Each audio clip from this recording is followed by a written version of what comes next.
Progressive Congress. In 2015, his colleagues chose him to serve as the majority leader of the House of Representatives. As a result of his exemplary service and the impact he made in his 2 decades at the House, in June 2019, his colleagues overwhelmingly elected him as the Speaker of Nigeria's 9th House of Representatives. As Speaker of the House of Representatives, Olufemi Gbajabiamila led several paradigm-shifting House reforms, including introducing an e-parliament.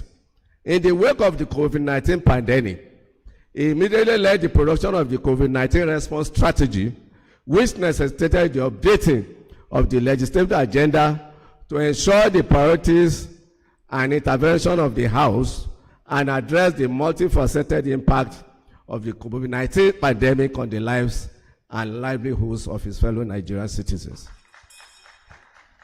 In an improvement on previous practice, he updated the legislative agenda.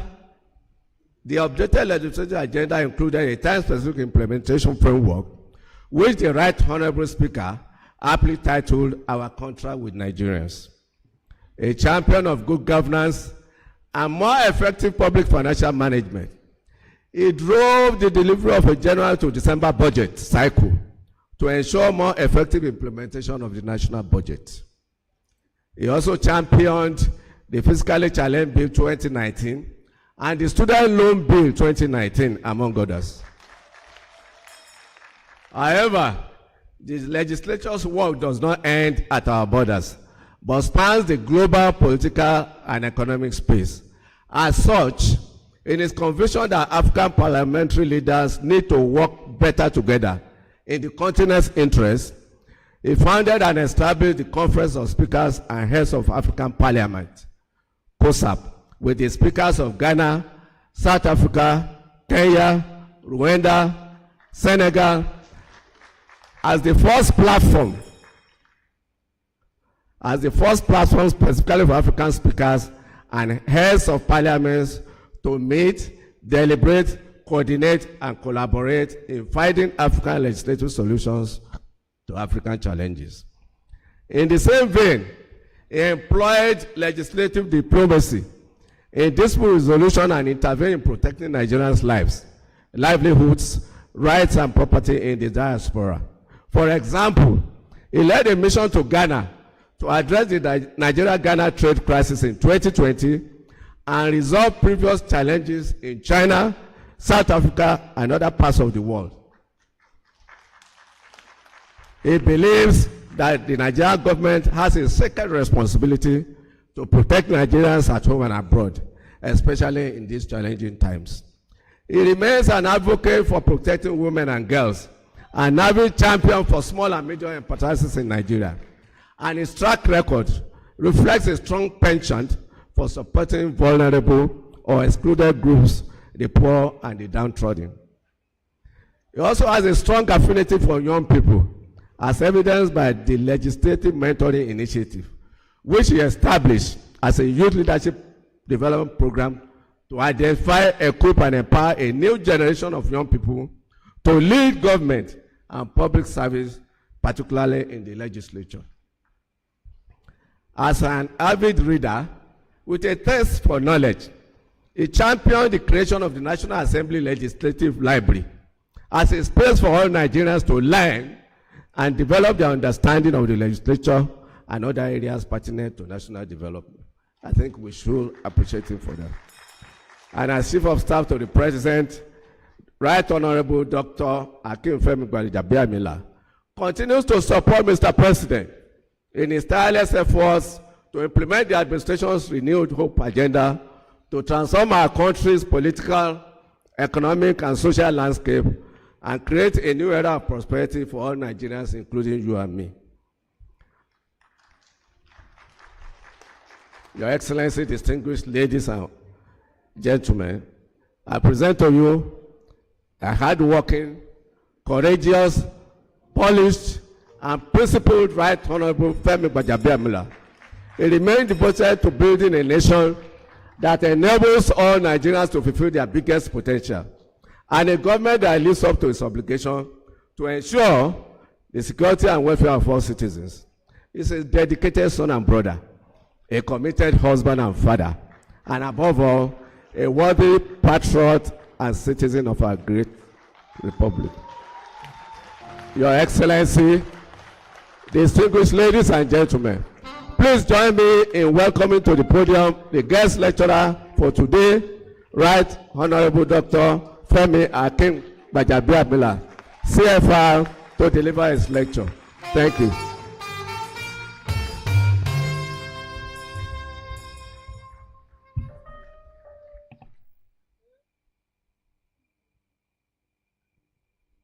Please be seated. Thank you very much.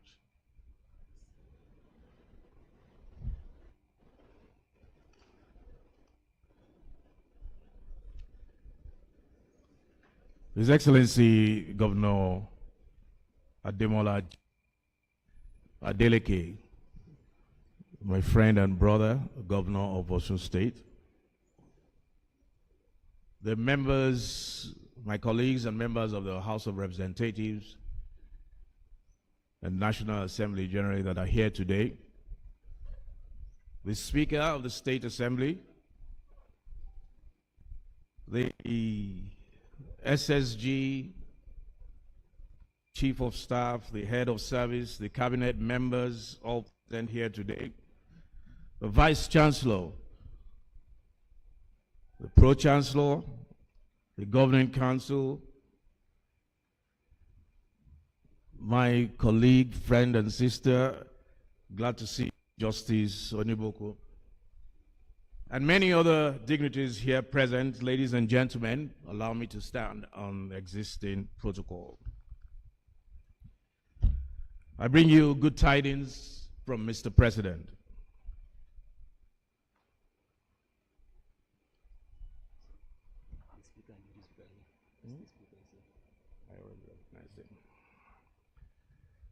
Yes, bring you good tidings from Mr. President. And I have heard the Vice Chancellor's very passionate plea or attempting to cajole the guest lecturer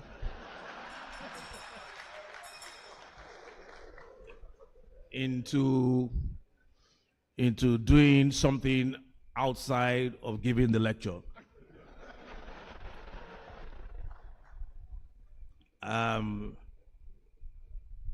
But I heard him, and I was moved. At a point,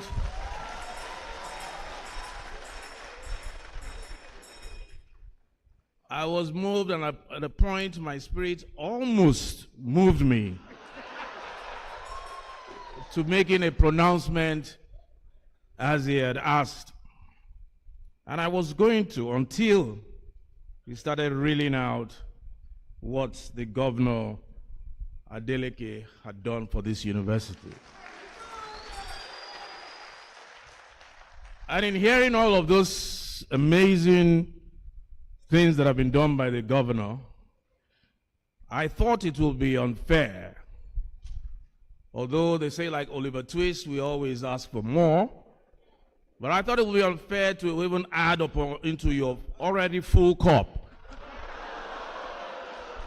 when there are several universities that are bound the length and breadth of Nigeria that don't have 1/4 of what the state government has provided you. But no, we must always, I have also learned that we must always be charitable to our hosts. So therefore, I will try my best. I will work with my colleagues in the House, Bamdele Salam and the rest, and I can assure you that something will be done for this university.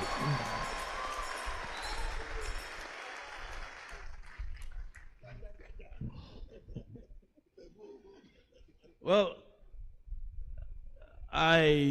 the Vice Chancellor also spoke to the issue of payments for lecturers, and how that needs to be enhanced. And I don't think anybody will argue that. And I believe that it keys into the very topic of this lecture, which is aptly titled Interrogating the Funding of Education, Global versus Nigerian Perspectives.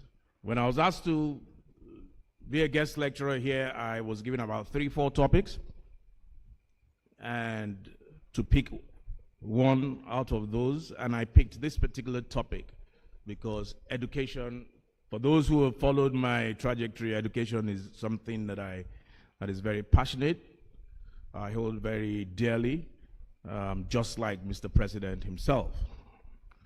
So let me quickly start by saying I am honored and delighted to join you today as a guest lecturer at the annual University of the UNIOSUN Public Lecture. Events like this are critical to our nation's journey. When we gather like this, academics, political leaders, thought leaders, and citizens, to assess the conditions of our country and chart avenues by which we can move forward together, evolve a deeper understanding of our challenges, and by so doing, aid our collective efforts to achieve abiding peace and universal prosperity for our nation. I thank and I congratulate the visitor of the university, my brother and governor of Osun State, His Excellency Senator Ademola Adeleke, the Chancellor, Mrs. Folorunsho Alakija, the Pro-Chancellor and Chairman of Council, Professor Wale Oladipo, and the Vice-Chancellor, Professor Adeboye, for the vision and execution of this annual lecture series. And I also thank all of those who have, in one way or the other, contributed to today's event, and all of you who are taking time out of your hectic schedule to be here today. Now, this morning, I will speak about a subject that is very dear to my heart, and that is how to effectively and sustainably, productively fund tertiary education in Nigeria, giving our people the intellectual resources, the skills, and confidence to navigate the global knowledge economy. I have long believed that investing in people by providing opportunities for education and skills acquisition not only changes the individual's life, but also offers the best possibility of transformational impact on the well-being of our society.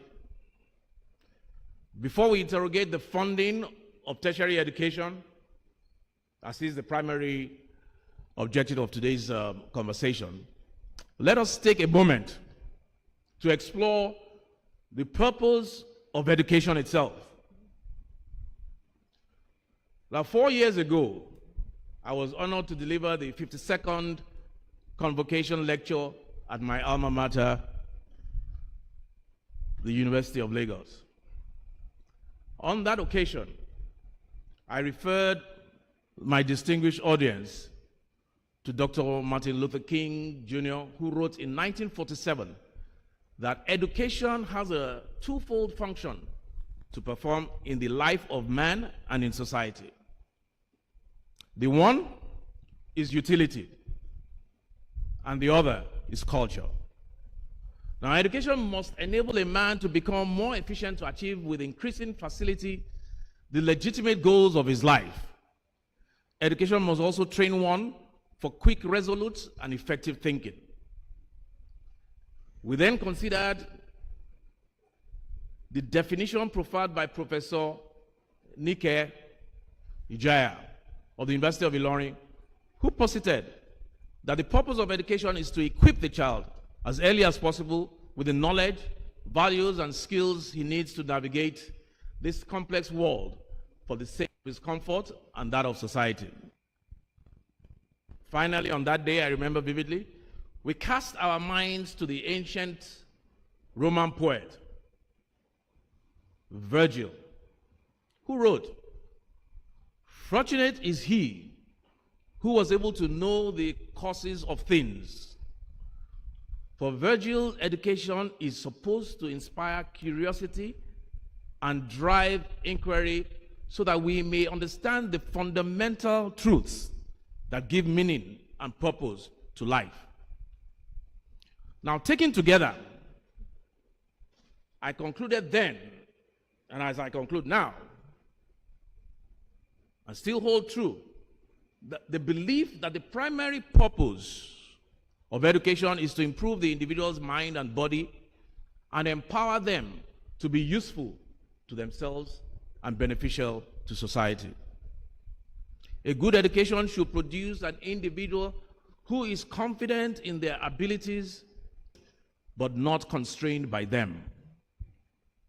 An educated man or woman is cognizant of his or her rights and responsible within the community, is invested in the progress and well-being of their society, and has the wherewithal to take positive action to improve their society.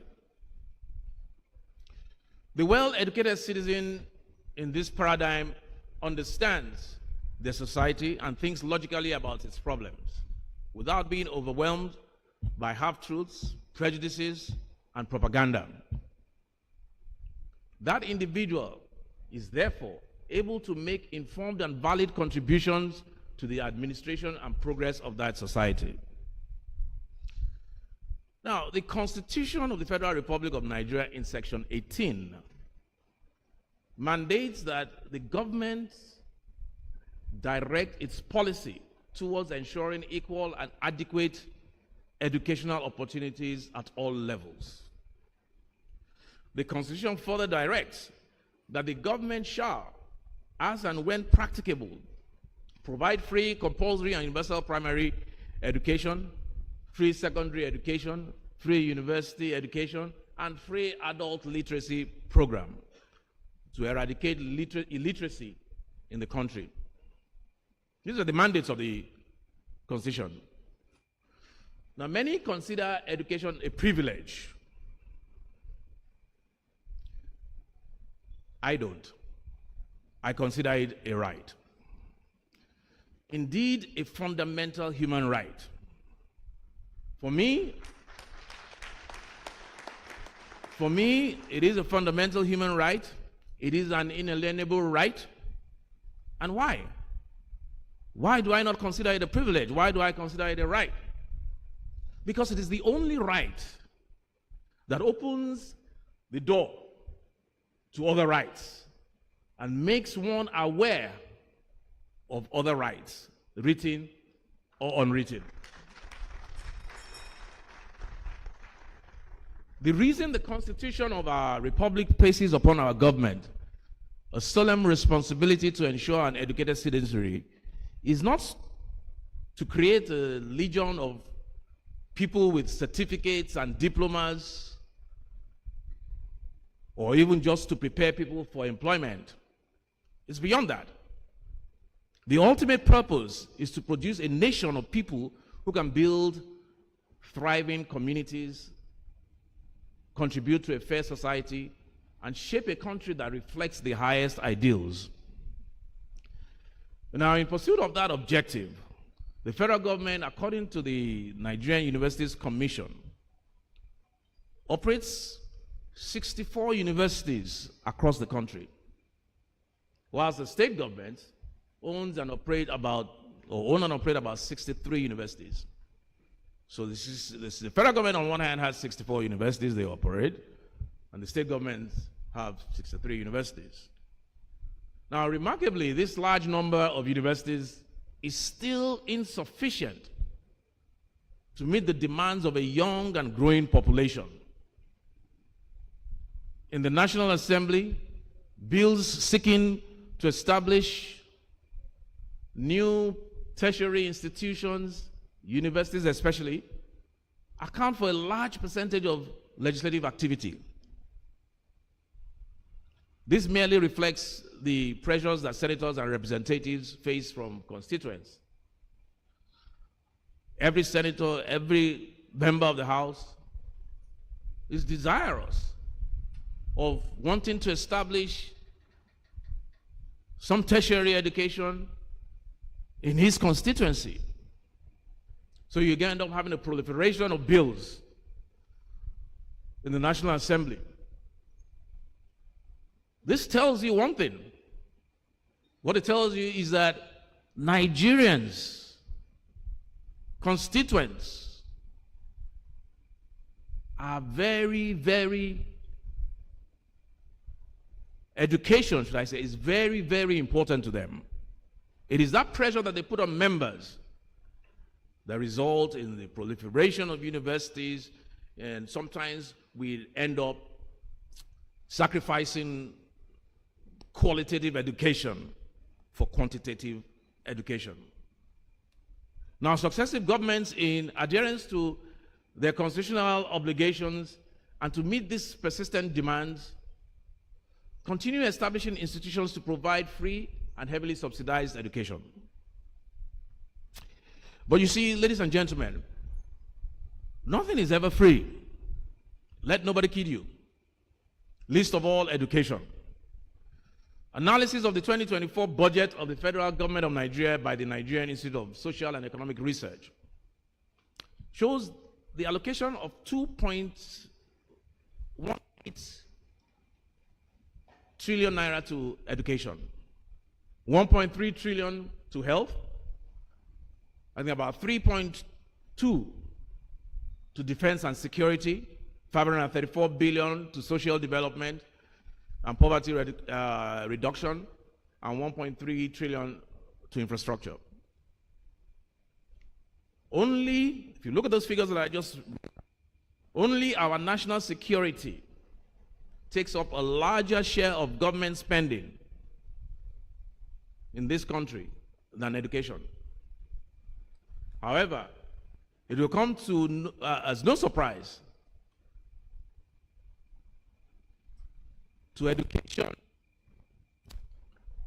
and administrators that these sums, as they are, they fall far short of what is required to ensure that our universities operate at the level as their counterparts in Africa and across the world. Let me repeat that. The 2.3 something trillion naira dedicated to education in our budget, the last budget, for instance, 2024, still falls far short. Spent our counterparts even in some countries. University education is expensive, and this is not unique to Nigeria. As legislated by the government, the British students in the United Kingdom pay a capped tuition of about £9,500 per year for full-time undergraduate courses at public universities. In the United States, the average tuition fee for in-state students, that is students attending public universities in their state of residence, is about $8,900, almost $9,000 per annum. For out-of-state students, the average is $19,000 per annum. So you can see the difference. Whereas state students who reside in the States, who are Americans, pay about $9,000 per annum, but the international students, like you and I, if we decided to go to the United States, you'll be looking at $19,000. The disparity is about $10,000. Now, please take note of these figures, because we will revisit them very shortly. Now, even in these places, these numbers are still not enough. So consequently, funding tertiary education remains a pressing public policy for these governments. Over time, they have evolved and continue experimenting with various options to address this need.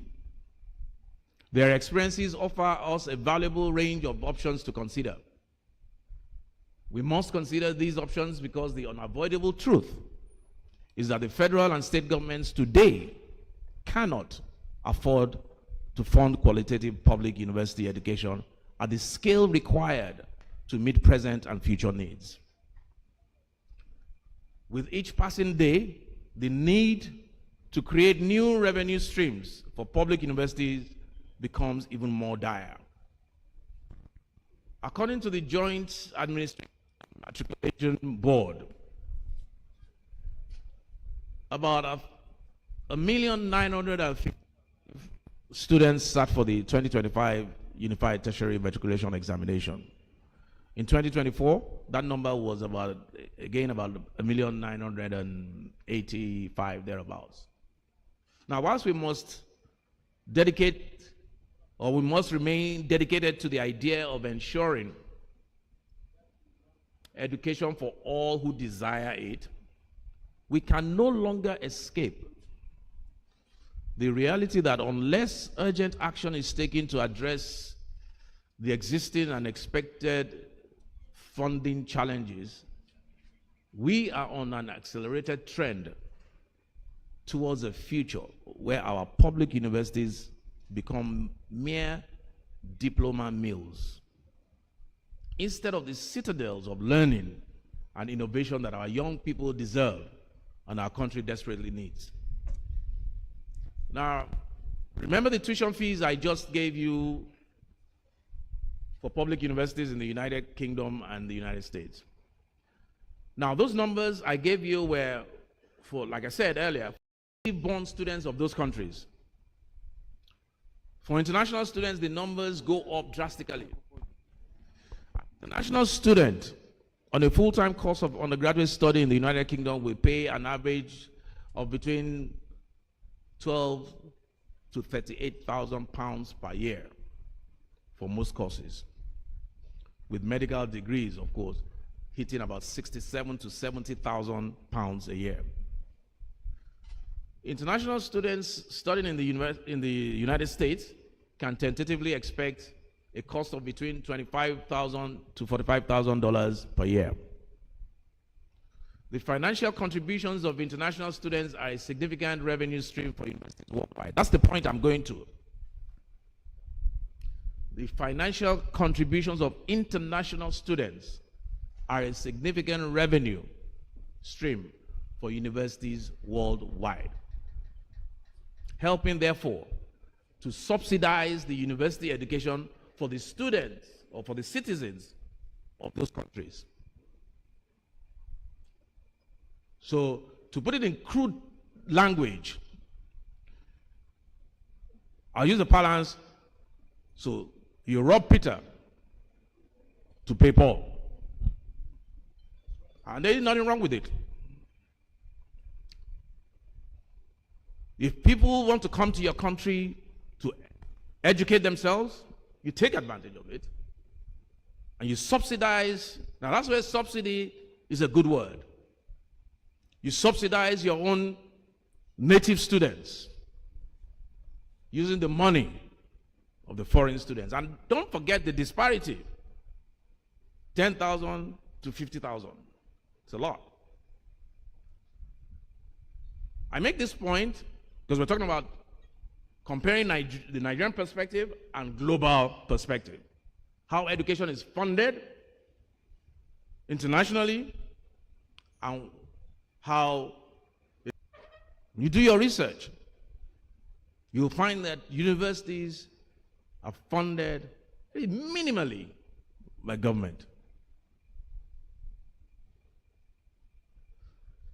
Policy makers and university administrators in Europe, Asia, the Americas, and even Africa have long implemented policies and strategies to boost the enrollment of international students because they can charge those students tuition and other fees that they couldn't realistically charge their own citizens. In 2010, the coalition government in the United Kingdom increased tuition fees for undergraduates in public universities from I think 3,000 pounds to 9,000 pounds. So there's an increase of 6,000 pounds. The resulting protests in the United Kingdom, paralyzed that country. It led to an unprecedented wave of student revolt and contributed to the collapse of the Liberal Party's support in the country. Because the leader of the Liberal Party, as then, Sir Nick Clegg, had previously promised to oppose any such increase in fees, only to change his mind when, as Deputy Prime Minister, he became aware of the need for the increased funding to ensure that British universities could maintain their quality and renown. It is worth noting that 15 years later, tuition fees for British students have only marginally increased by about £500. Meanwhile, fees for international students tripled about the same time. Our neighbors here in Rwanda, Kenya, and in South Africa, Rwanda, Kenya, South Africa, and several other neighbors have long engaged in targeted efforts to boost funding of public universities by attracting international students. According to a research paper by CPS Research International, the University of Nairobi has the highest number of international students, with 1,000 international students enrolled. The United States International University in Nairobi is second with about 1,100 students. Strathmore University is third with about 660 students. Mount Kenya University is fourth with about 500 international students. And Kenya University closes the top 5 with about such students, making a total of about 6,000 international students just in that country. By some estimates, there were about 40,712 foreign students in South Africa as of 2019, of which just over 33,000 were from sub-Saharan Africa, the main region origin. North America and Western Europe, along with South and Western Asia, followed with about 2,800 and 760 students respectively. So ask the question now, how many foreign students are in this university? If there's any foreign student here, please rise. There you have it. Much as we boast and we talk about Nigeria as being the giant of Africa, as being the numero uno country in Africa, as being the pride of Africa, as being the most educated in Africa, if not in the world, you look around you, not just this university, Lagos, Ife, or any other university, you can count on one hand the number of international students. And where you do find them, you find them paying exactly the same amount that the local student is paying. So wherein then lies the advantage between the international student and the local student? Call it whatever you want. Call it discrimination, call it whatever you want. But it is a necessary tool distinguishing between an international student who is in search of the golden place and who is ready to leave his country to go somewhere else. It is an international use worldly acclaimed to fund universities. Now, public universities in Nigeria can and should also look to increase their international profiles to become attractive destinations for international students, willing and able to pay fees that might otherwise be practically and politically inexpedient for native students. Like the embassies of other nations in in like Nigeria and our embassies around the world, Nigeria's embassies around the world, can become very effective avenues for reaching out to a global market of students. However, for our universities to compete favorably in this area, in attracting international students, it will require a dramatic and sustained increase in quality across board. You cannot attract anyone if the quality of your education is not up to par, or in fact, if it's below par. What is going to encourage me to come? It will also require reforms of curriculum and teaching methods, investments to ensure technology access, and comfortable and suitable lodgings, amongst others. Above all else, it will require us to embrace a culture of zero tolerance for unethical conduct and a coordinated effort to eradicate such ills as plagiarism, cultism, sexual harassment from our universities. We must establish a culture of excellence within our public university system. Is this possible? The answer is yes. Will it be easy? Far from it.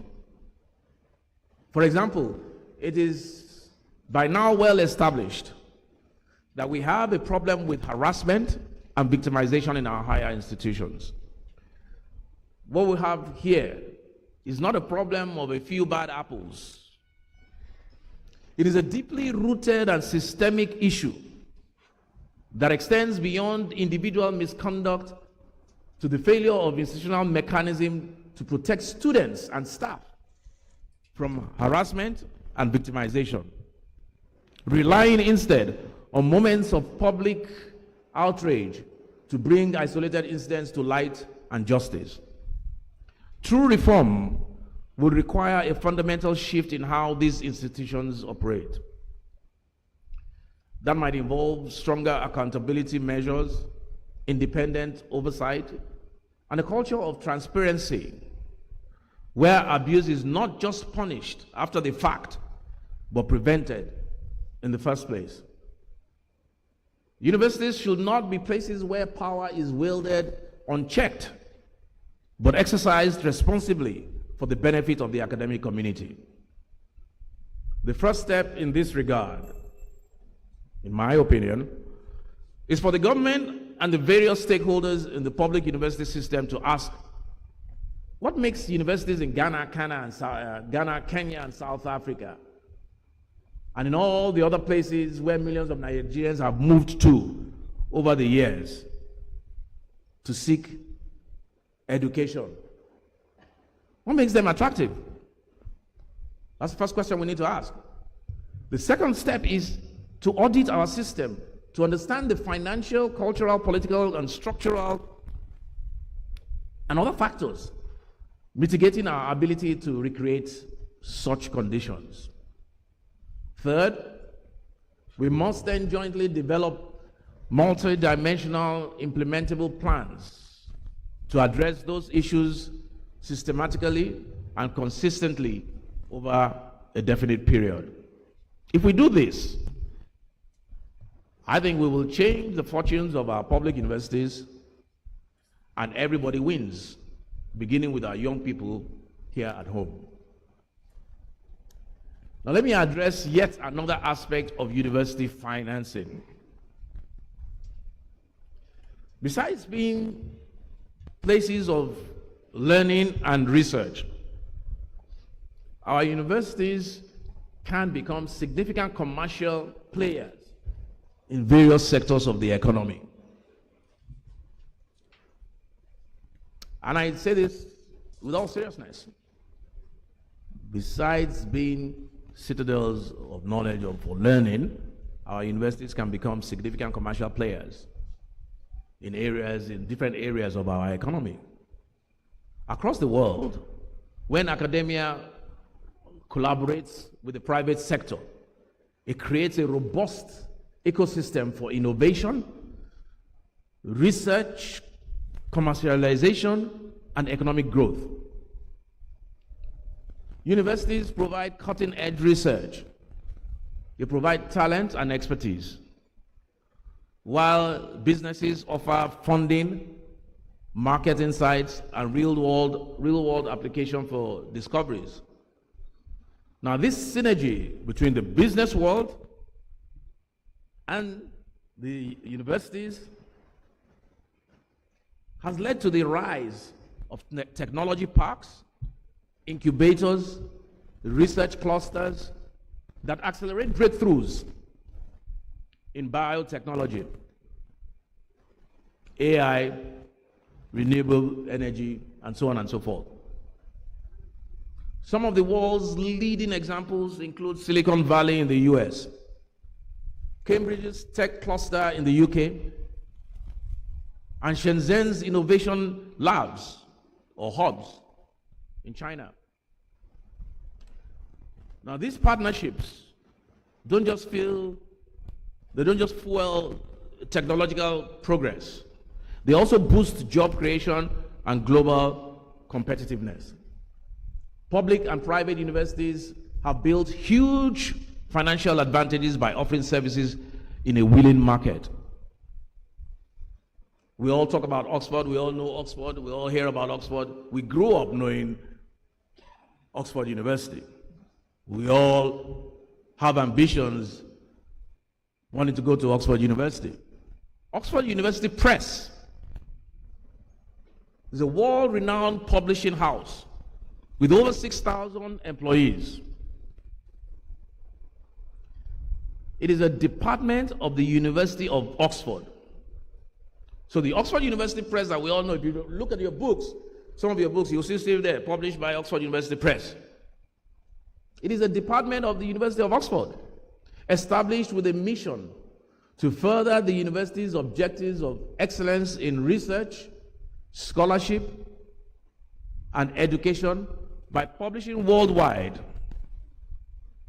Harvard University, Cambridge University, and the University of Chicago all own similar thriving publishing businesses.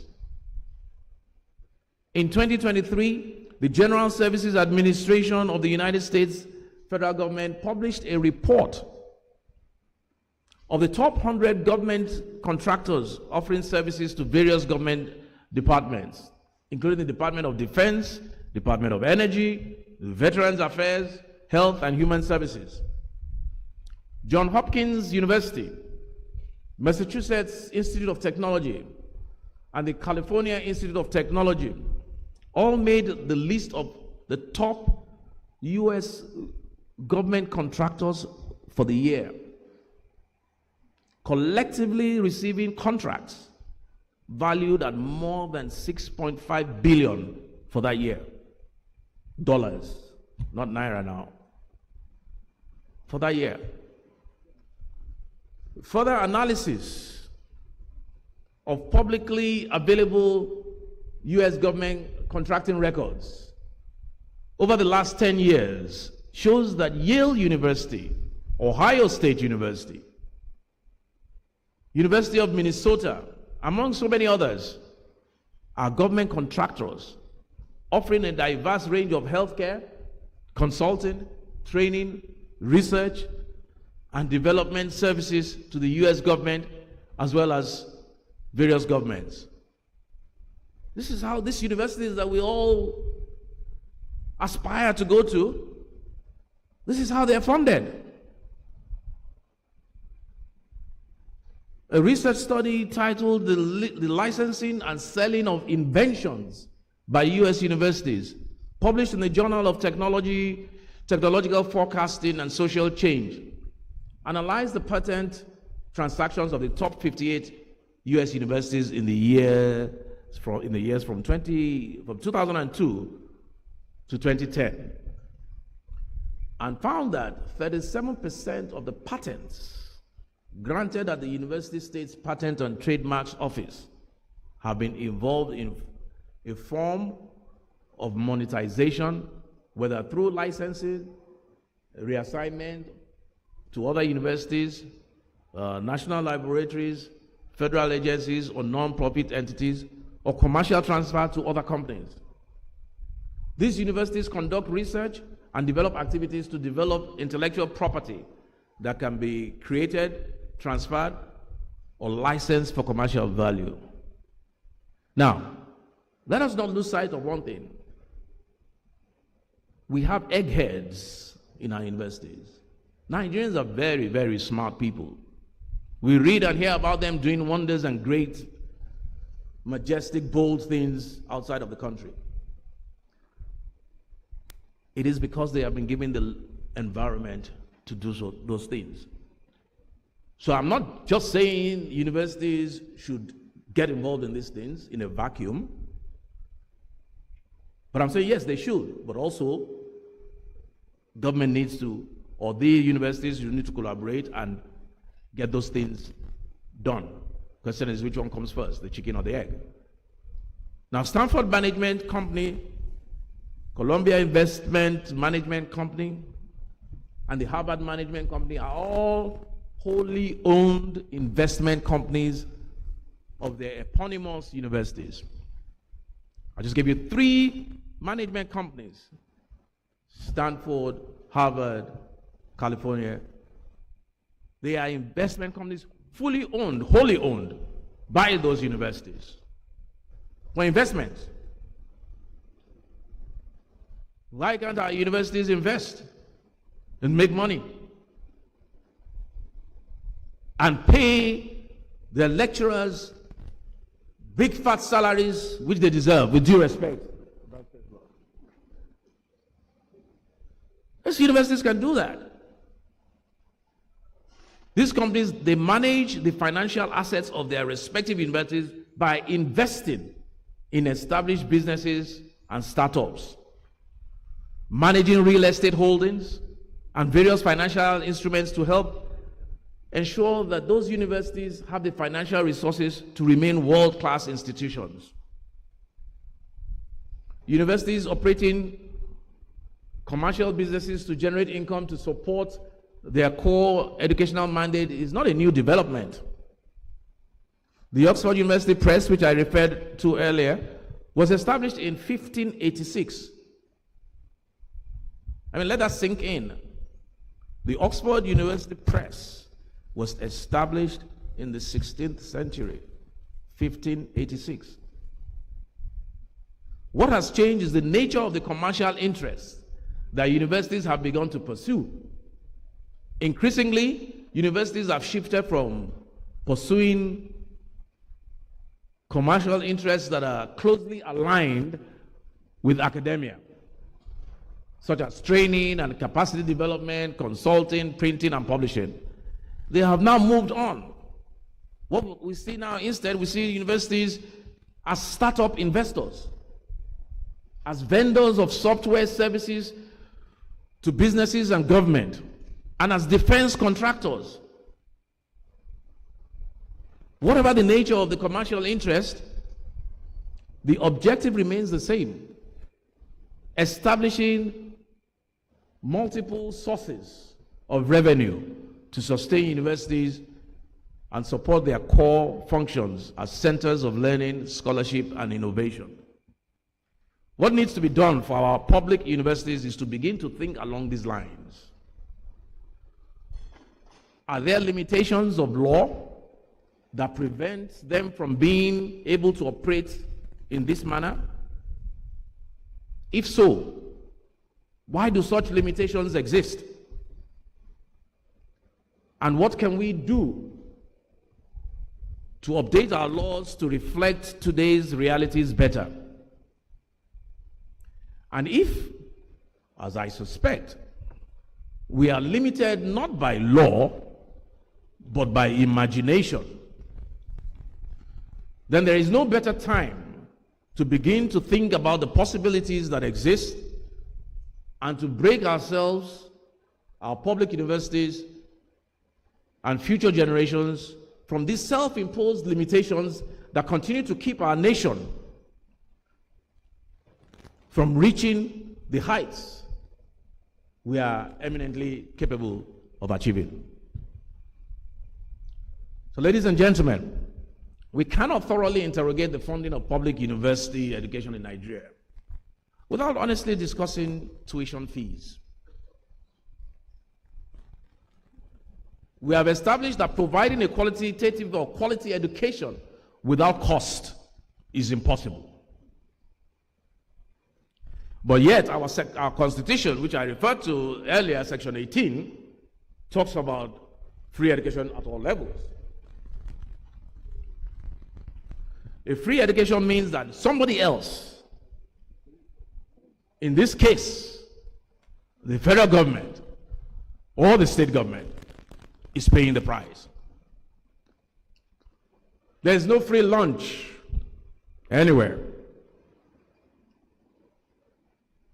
Time was when the demand for university education was such that the government could afford to provide a gold-plated experience for all students at public universities across the country. Students didn't pay tuition or any other fee, and sometimes they received stipends and other incentives to encourage.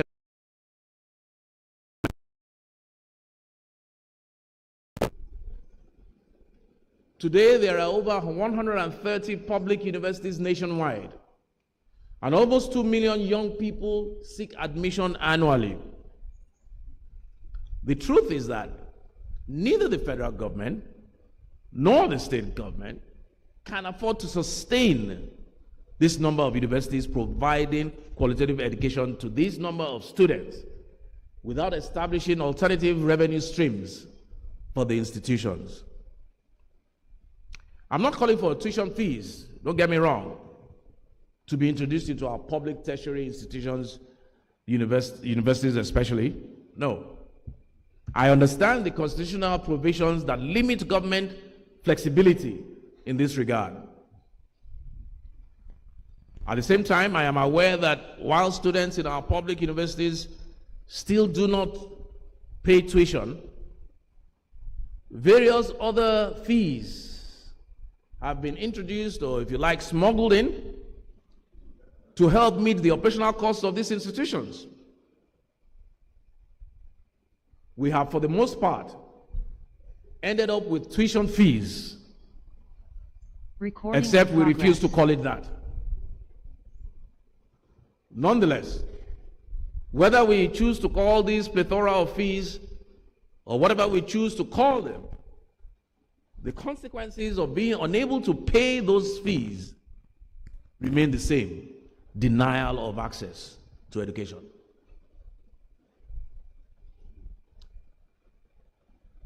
So whilst I consider and I believe that education, which I said earlier, is a right and not a privilege, but at the same time, I'm saying that it is expensive and needs to be paid for.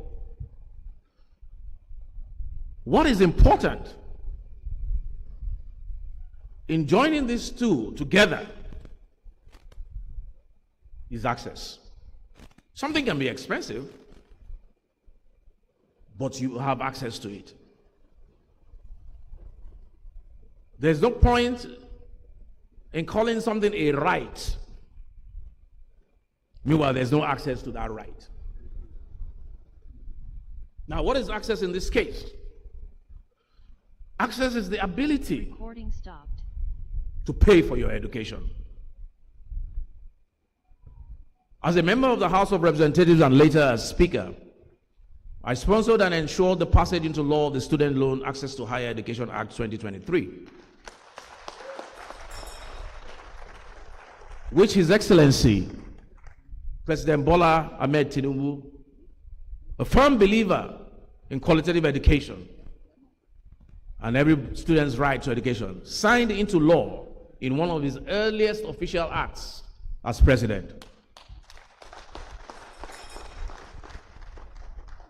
That law established the National Student Loan Program to ensure that the doors of our public tertiary institutions will never again be closed against capable and willing candidates solely based on an inability to pay whatever fees are required. Now, I hope that this sort of policy thinking will inspire others in this room and beyond to take a critical look at the question of tertiary education funding and see the universe of possibilities that exist if we are willing to put in the effort today so that our children's tomorrow can be better than all our yesteryears.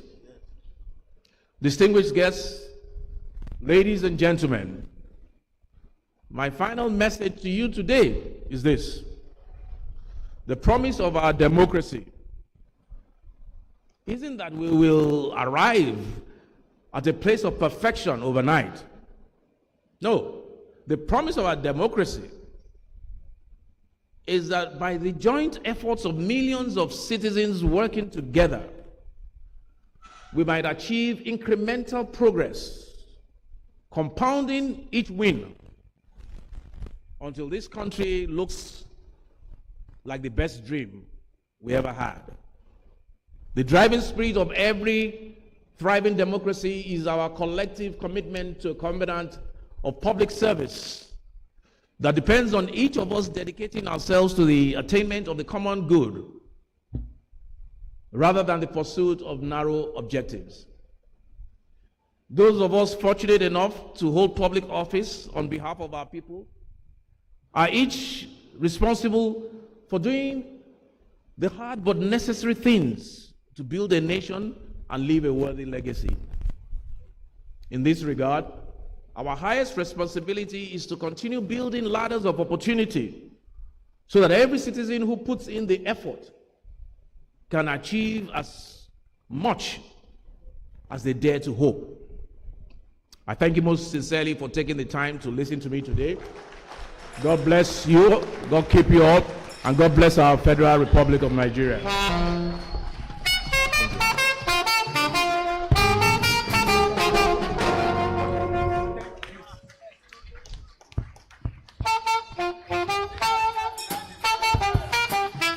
Please, can we appreciate the guest speaker better than that? Please, we can do better for the Chief of Staff to the President of the Federal Republic of Nigeria. That was a thought-provoking lecture. And I'm so glad that we have another opportunity to listen to another great lecture.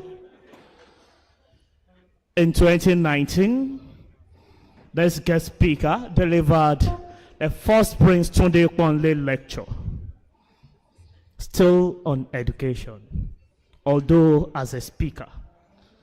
Today, this guest speaker has just delivered the Maiden University annual lecture, and now as the Chief of Staff to the President of the Federal Republic of Nigeria. And I'm very sure that because this man has always been delivering the first, I'm very sure that this man, maybe next year that we're going to have another lecture, we're going to have it in the first Right Honorable Olufemi Hakeem Gbajabiamila Auditorium. Please, if you believe it is possible, can you please appreciate him?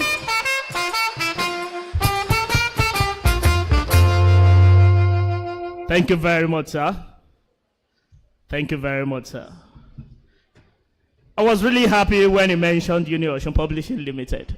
It now sounded like Harvard Publishing Press. If you look at your book, you will see UNIOSUN Publishing Limited. Can we please appreciate our university?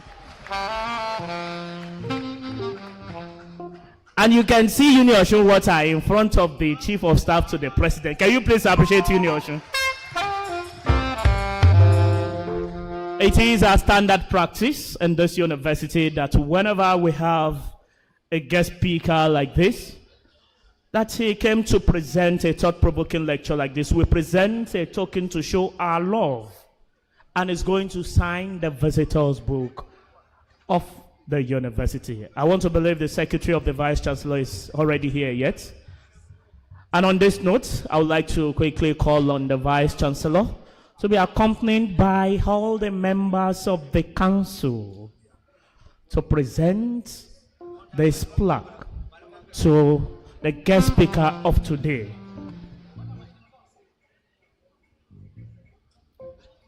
Okay, I have the directive of the Vice Chancellor to call His Excellency, the visitor to the university. Can we have a mobile mic, please?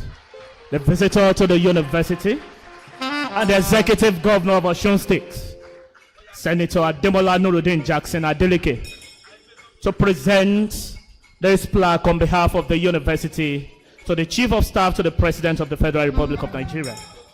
Please, mobile mic, please.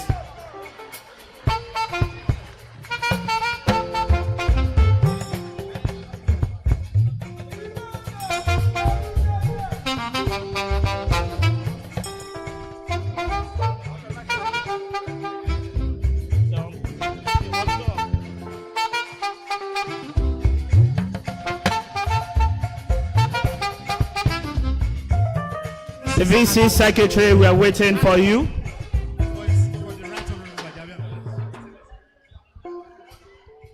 As you all know, that Osun State, when it comes to culture and art, we are number one. And we are presenting this artwork to you, Mr. Chief of Staff. Thank you very much.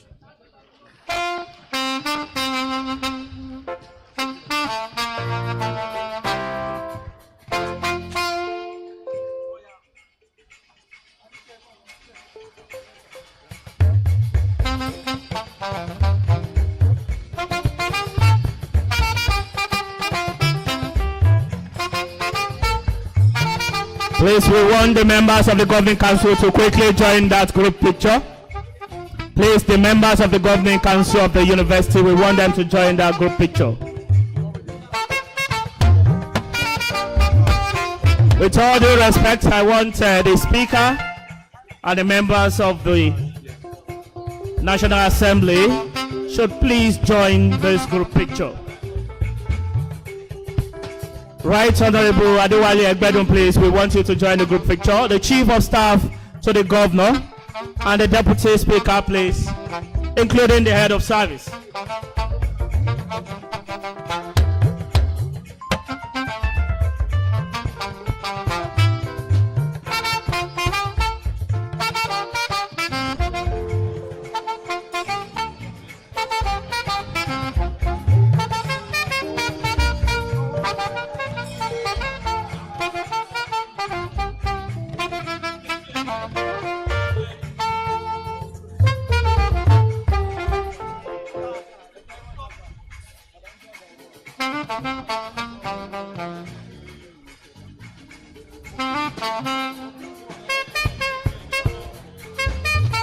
Thank you very much, sir.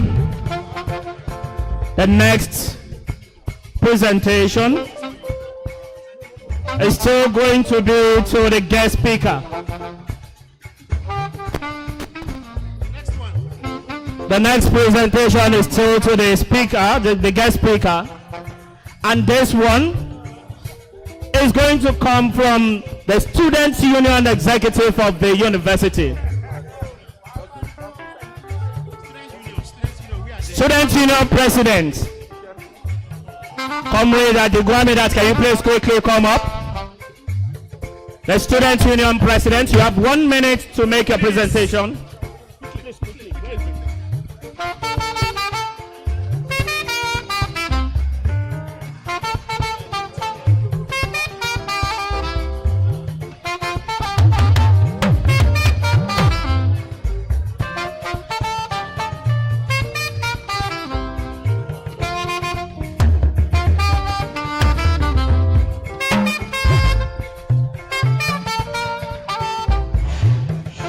Please, if you don't have any business here in front, can you please go and have your seat? This next presentation is by the Student Union Executive of Osun State University. And they are using this medium to appreciate His Excellency, Right Honorable Olufemi Hakeem Gbajabiamila, CFR, for taking time out of his busy schedule to to leave Abuja and come to Osun State and to Adia University to deliver this first university annual lecture titled Interrogating Funding of Education, Global versus Nigerian Perspective. Please, Student Union, please, what is delaying the presentation?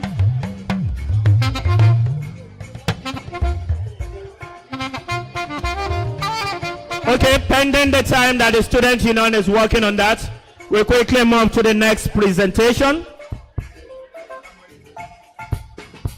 We quickly move to the next presentation, and immediately after the picture.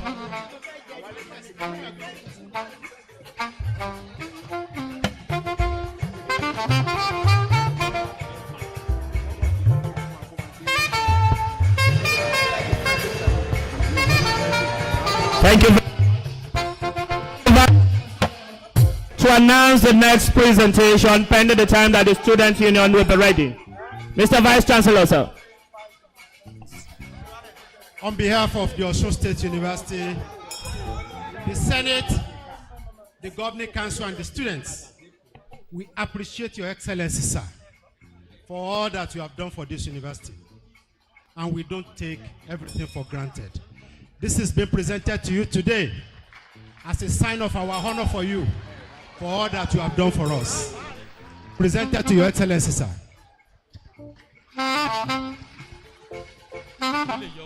Congratulations, sir.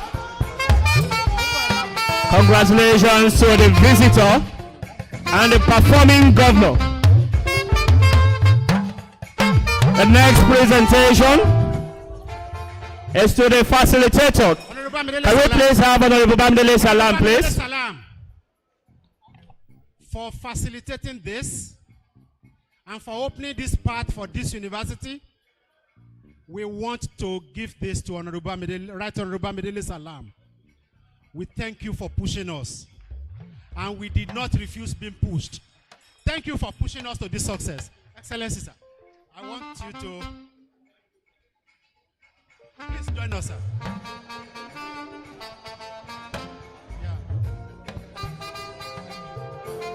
What to do. Thank you so much, Honorable Bamidele Salam. You've been fantastic. You've been doing a good job. And the Chief of Staff confirmed it today. I'm so proud of you. I love you. Thank you. Thank you very much, sir. We want the guest speaker to sign the Vice Chancellor's visitor's book. Thank you very much. The Chief of Staff to the President is currently signing the university's book. Thank you very much. Can we please quickly go back to our seats? As we are going to bring into the podium the #1 citizen in Osun State. Can we please quickly settle down? It will be very difficult for us to call the #1 citizen while some people are still standing. Please, let's quickly settle down.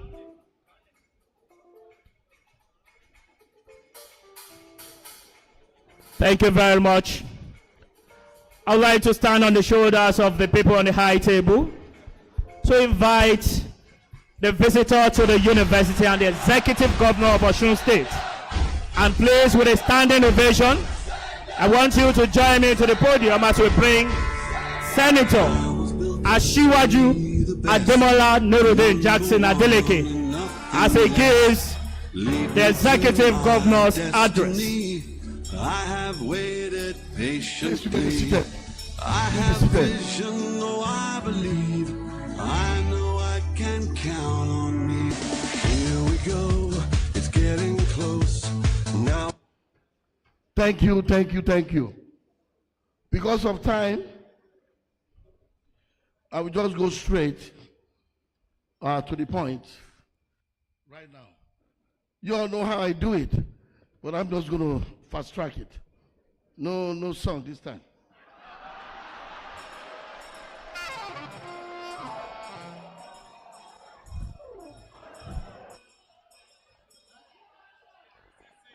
I said They know how I do it. Before any speech, I always sing my song. But you are in a hurry. And I say, I'm not going to do it. They are protesting.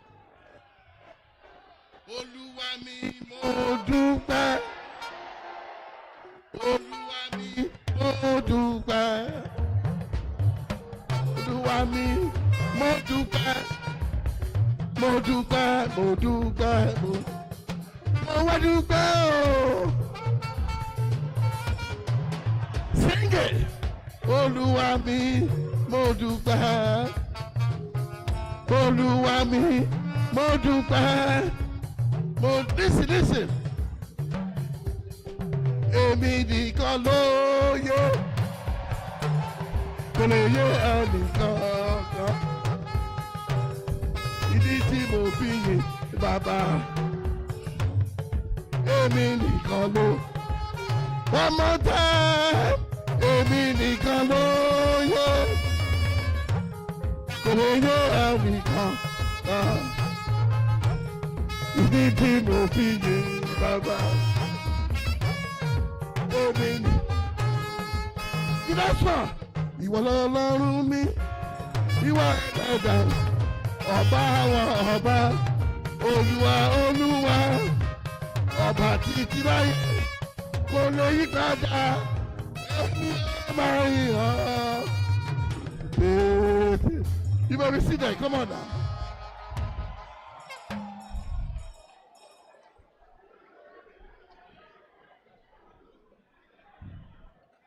Osun University, what's up? All right, thank you very much. I just got a news from Abeokuta, the National Sports Festival that is going on. Osun State female team are through to the semi-final. Come on. After a 6-star performance against Benue team at the National Sports Festival, they won their first 2 matches against Team Edo and Benue. We are going all the way. Congratulations to our girls. The Chief of Staff to the President, my own personal person, my own brother, Atlanta ATL connection. Everybody say ATL. Dr. Olufemi Hakeem Gbajabiamila. Members of the National Assembly here present.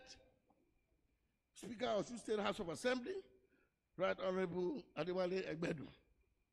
Deputy Speaker, I recognize you. Other honorable members here present. The Chief of Staff, Alhaji Kazim Akinaye. HOS, gentlemen, I know, and other cabinet members. VC UNIOSUN, Professor Otulayo Clement Adeboye. Governing Council, member and other principal officers of this university. Permanent secretaries, Senate, commanders, members of the academia, students, and members of staff of this great university. Gentlemen of the press, ladies and gentlemen, it is with great pleasure and happiness that I welcome you all to Osun State University. I am particularly excited to host and welcome my long-time brother and friend, the Chief of Staff to the President of the Federal Republic of Nigeria, Right Honorable Olufemi Hakeem Gbajabiamila, CFR, to Osun State. I have taken keen following up with the governance and administration of this university almost on a daily basis. This is because the university is one of the enduring legacies that have continued to make us proud as a state. The university has become a model for other universities to emulate. That's right. For this, I commend the University Governing Council under the astute chairmanship of Professor Wale Oladipo for fostering good quality leadership in the university. On our part, I assure the Governing Council, management, staff, and all students of our support. This is why we are always quick to approve any proposal or request from the council. I want to commend the Senate of the university for the regular delivery of the annual public lectures with the knowledge we have all gained from this lecture. Aren't we gained? Yes. I'm convinced that this annual lecture is never a waste of time and resources. I am particularly happy to note the nature of this lecture and the caliber of resource person the university has invited to deliver it. I am sure our guest speaker thought will further guide the government at all levels. I also very specially commend the visionary leadership of the Vice Chancellor, Professor Julius Clement Adeboye. Give me a big round of applause, please. It is a blessing to the university and Osun State as a whole. As you can see from the Vice Chancellor's address, UNIOSUN is experiencing steady progress and transformation leadership. Osun State is also experiencing rapid improvement in our educational achievement. In national examination, Osun is now ranked 7th position. We were 33rd in 2022. Our target is to be ranked number 1 in future. You know what? According to the United Negro Fund, you know what I'm talking about? That says a mind is a terrible thing to waste. You know what I'm talking about? In terms of education, a mind is a terrible thing to waste. Let me once again thank Right Honorable Olufemi Gbajabiamila, CFR, for honoring the university and Osun State to deliver this lecture. I thank you very much on behalf of the good people of Osun State and Osun State University, and I wish you safe return to the presidency. Distinguished ladies and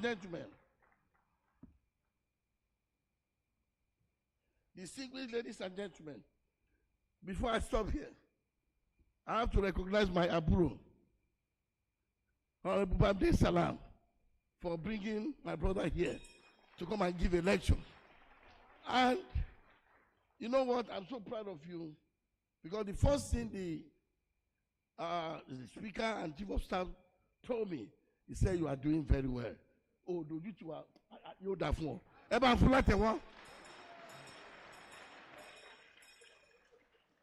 On that note, distinguished ladies and gentlemen, because of time, I thank you for attending the program, and I wish you safe return to a different destination. God bless you all. God bless. To be the best, number one and nothing less. Lead me to my destiny. I have waited patiently. I have vision. Thank you very much. I'd like to quickly call on the University Registrar for the vote of thanks. Can we please appreciate Mrs. Atinuke Abosede today? Thank you. Please, let's be seated a while. Your Excellencies, eminent and distinguished ladies and gentlemen, I respectfully seek your indulgence to adopt the already well-established protocols because of time. And as we draw this remarkable annual lecture to a close, I would love to express our deepest gratitude to everyone who has contributed to the success of this event. First and foremost, I would like to express our heartfelt gratitude to our distinguished guest, our guest lecturer of today, the Chief of Staff to the President of the Federal Republic of Nigeria, Right Honorable Dr. Olufemi Hakeem Gbajabiamila, CFR, for delivering such an enlightening lecture. Sir, your expert and passion for education resonate deeply, and your analysis of global trends and local challenges has sparked important conversations among us.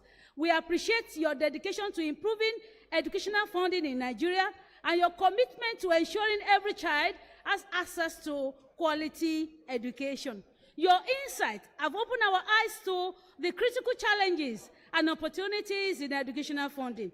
Thank you, sir, for emphatically stating that education is a fundamental human right. I will also extend a warm welcome and sincere appreciation to our esteemed visitor, the Executive Governor of Osun State, and the visitor to the university, His Excellency, Senator Asiwaju Ademola Nuridi Jackson Adeleke. I say, he is the David of our time, a man after the heart of the people of Osun State, a man of honor who praises God, we just saw it now, and dance to glorify God. Thank you very much, sir. Fẹ́lẹ́ ni ó máa fẹ́, fẹ́lẹ́ ni ó máa fẹ́, fẹ́lẹ́ ni ó máa fẹ́, fẹ́lẹ́ ni ó máa fẹ́, àsíá ọmọ Adeleke, fẹ́lẹ́ ni ó máa fẹ́. Thank you very much. Our appreciation goes to distinguished senators of the Federal Republic of Nigeria gracing this lecture, honorable members of the House, Federal House of Representatives, especially Right Honorable Bamidele Salam. Thank you, sir, for your uncommon goodwill for our university. I also appreciate Right Honorable Adewale Egbedun and members of Osun State House of Assembly, top men and women in the government of Osun State, our Chief of Staff to the Governor, commissioners, special advisors, special assistants. I also appreciate our Pro-Chancellor and Chairman of Council, who is unavoidably absent but powerfully represented by distinguished members of the University Governing Council. Our former Vice-Chancellor will say thank you. Vice-Chancellors of other universities will say thank you. Our appreciation goes to all the principal officers of this great university. Thank you so much for your contribution to the growth of this university. To our university leadership, distinguished provosts, deans, members of UNIOSUN Senate and congregations, and the organizing team of this maiden lecture, ably led by our Deputy Vice-Chancellor, ARIP, Professor Adetunji Lawrence Kehinde, and the overwhelming effort of Dr. Dausi, Director DICPA, and all members of the organizing committee of this great event. We say thank you for your tireless effort in making this event a reality. We say thank you to distinguished members of UNIOSUN Alumni Association. We thank all dignitaries gracing this occasion. Let us take insight, share today, and work together to enhance the educational landscape in Nigeria. Thank you again for being here, and I wish you all safe travels and a wonderful day ahead. God bless you all. Thank you.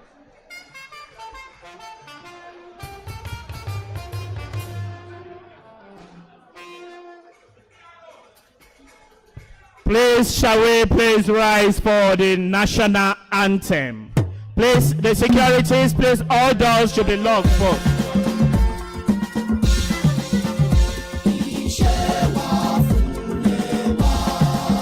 Please, the anthem is going, please.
national anthem. Nigeria, we hail thee, our own dear native land. No tribe and tongue may differ, in brotherhood we stand. Nigeria's all and proud to serve our sovereign motherland. Our flag shall be our symbol, that truth and justice reign. In peace all hearts to honor, and this becomes as gain. To hand unto our children, our banner we have saved. Oh God of all creation, grant this our one request. Help us to build our nation where no man is oppressed. And so with peace and plenty, Nigeria shall be blessed. Please, let's remain where we are to allow the people on the high table to leave first. Please don't let us obstruct the road. Let the people on the high table leave first. Please, security, please, let's ensure no one is blocking the road. Please, to all invited guests, please, there is going to be an entertainment for you at the canopy outside. Please, if you're having a tally, if you have been given a tally, there is an entertainment for you at the canopy there. Please, let's still stay where we are to allow the guest speaker and the executive governor to leave first. Let us ensure we respect them, please. Thank you.